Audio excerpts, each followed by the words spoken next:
Welcome back. In our previous lesson, we explored how to assess mental health conditions, what signs to observe, what questions to ask, and how to recognize when someone might need further help. Today, we shift from assessment to action, looking at what you can do when someone is struggling. This brings us to a vital part of your role as a non-specialist: psychosocial support and crisis intervention. These two approaches often go hand in hand, especially in communities where professional mental health services are limited or far away. What is psychosocial support? Psychosocial support simply means caring for a person's emotional, social, and psychological well-being, not just their symptoms.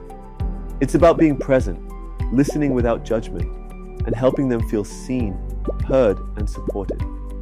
This kind of support can reduce distress, restore hope, and help people feel connected, especially in the aftermath of a loss, trauma, or major life change. And the best part? You don't need advanced training to offer it. Let's break it down into a few simple things you can do. Listen actively. Just being there, really there, can help someone feel less alone. Acknowledge their feelings. You don't need to fix it. Just say things like, "That sounds really difficult," or "I can see this is painful for you." Offer small, practical help. Sometimes emotional support means helping with childcare, making a meal, or walking with them to the clinic. Encourage connection. Help the person reach out to family, friends, or support groups. Social connection can be deeply healing. Respect their pace. Recovery is not instant. Don't push them to cheer up or move on. What about crisis situations? Sometimes you'll find yourself in situations where someone is in immediate distress, thinking about suicide, harming others, or experiencing intense confusion or panic. This is where crisis intervention comes in. Here's what to do. Stay calm. Your calmness helps the person feel safer. Remove immediate dangers. If they have access to sharp objects, harmful substances, or weapons, make sure they're no longer within reach. Do not leave them alone. Stay with them, or make sure a trusted person stays until help arrives. Ask direct but gentle questions. For example, are you thinking about hurting yourself? Do you have a plan? Do not judge or panic. Respond with reassurance. You are not alone. I'm here and I want to help. Refer or seek help immediately. Contact the nearest health worker, clinic, or crisis response team, depending on what's available in your setting. Let's pause for a moment. Have you ever witnessed someone in distress, but didn't know what to say, or were afraid to say the wrong thing? What would you do differently now?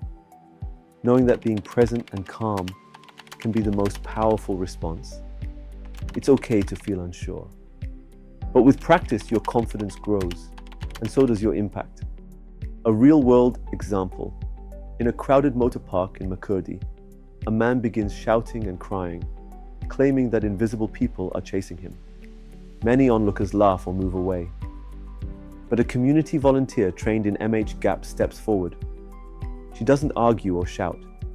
She speaks slowly and calmly. She finds a quiet place nearby, gives him water, and listens.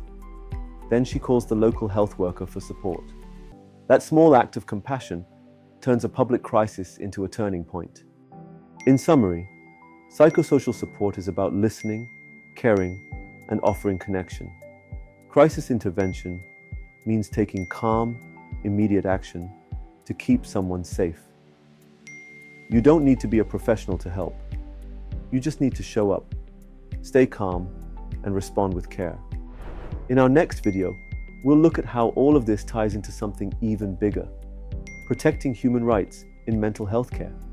We'll explore what rights people living with mental health conditions have, and what your role is in upholding those rights, especially in vulnerable situations. But before we move on, here's your reflection. Think of one person in your community who may be going through emotional pain right now. What is one small act of support you could offer them this week, no matter how simple? Even the smallest gesture can make a big difference. Let's keep going.